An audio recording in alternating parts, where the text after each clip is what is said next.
From the Newstalk ZB newsroom, this is News Fix. In this update, 21 days into the Israel, US and Iran war with no end in sight, and US President Donald Trump ramping up verbal attacks on NATO.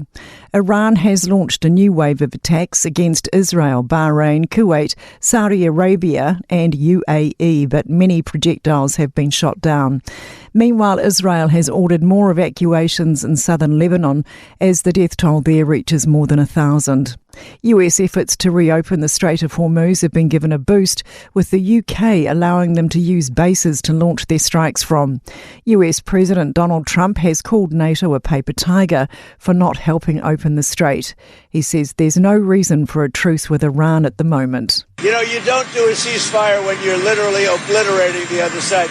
They don't have a Navy, they don't have an Air Force, they don't have any equipment, they don't have any spotters, they don't have anti-aircraft. Prices at the pump are continuing to cause pain across various sectors, with a fifth of the world's oil strangled at the Strait of Hormuz. Rural Contractors NZ said one member's fuel bill has risen by $5,000 a day since the war began. Chief Executive Andrew Olsen says the cost increases are too large to ignore, so members should talk to farmers about taking some or all of it on. He says it's a fair and reasonable on-charge, with costs entering the system all over the place. That's not farmers' fault, not our members' fault. It's just transport, handling, processing. It's all going to cost more. Criticism over the decision to link lunch funding to attendance. From next term, payments for schools with internal models will be based on either 90% of enrolled students or the number of meals actually served, whichever is higher.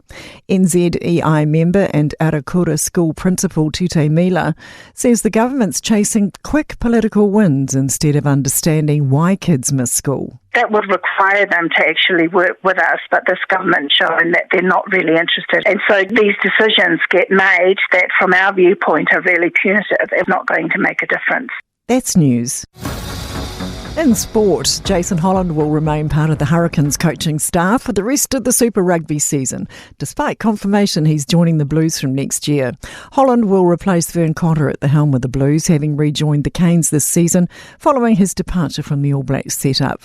Fellow Hurricanes assistant Bryn Evans says the Blues are gaining a great coach. He's a great man, and he's a real tactician when it comes to on-field on the footy.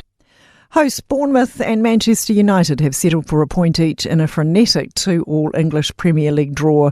United twice went ahead and twice were reeled back in by the Cherries, who scored their second from the penalty spot when United's Harry Maguire was red-carded. United remain third and Bournemouth 10th. That's sport. I'm Sandy Hodge. For more news, listen to Newstalk ZB on the free iHeart app.